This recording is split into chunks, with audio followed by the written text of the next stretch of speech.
My name is Ramiro Hernandez. I'm the Assistant Distribution Manager for the Distribution Department.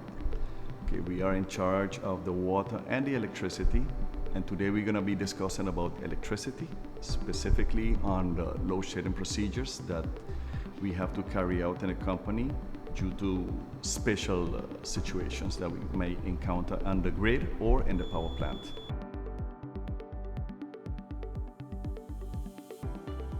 Load shedding is a procedure, okay, where demand has to be disconnected from the grid because the generation capacity is not enough to cover that demand. So not to have the generators running in overload, okay, or the frequency drop from 60 hertz, okay? So consumption, demand, load, there are different words of using it, has to be disconnected from the grid, and to prevent a domino effect or generators to be coming out of the system tripping because of overload or heating situations.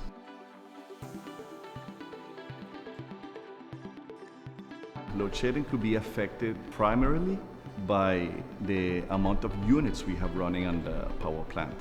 Okay, usually we have a total farm of 10 generators, okay? But those 10 generators cannot be running all of them at the same time. We don't have, most of times, the 10 of them available to run because we have to do maintenance procedures. So some of these procedures could be planned maintenance, like an overhaul. An overhaul can take from 5 weeks to 8 weeks, depending on the size of the generator, depending on the expected spare parts that need to be changed, okay?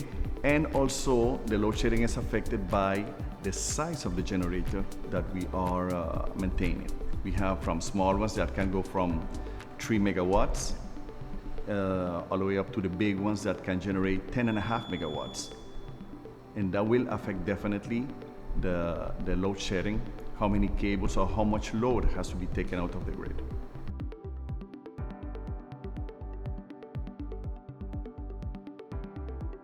Managing load shedding right now is not so easy because taking out the electricity of the people, we have to be taken into account the time of the day and the day of the week.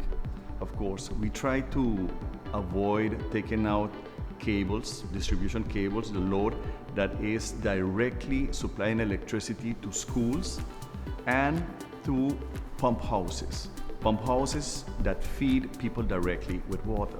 We don't want to have people out of electricity and out of water. So we have to respect basically those two main factors, schools and pump houses. So up to 2 o'clock in the afternoon, we don't use cables that might be feeding schools. And after 2, that is mostly when the schools close off, then we can use those cables to load shed. But the load shedding is for everybody on the island.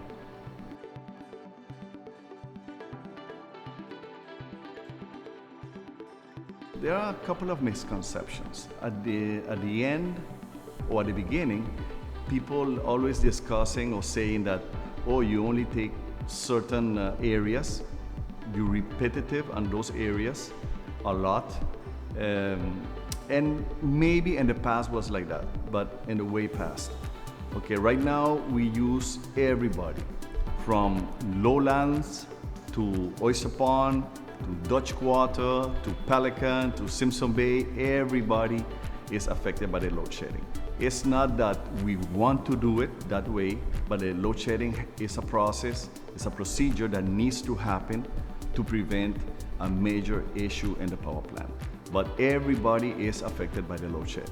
What we want to do is try to keep the people informed whenever we have to do these procedures. We have on the media, our Facebook page, and we always try to keep updated the public when load shedding needs to happen.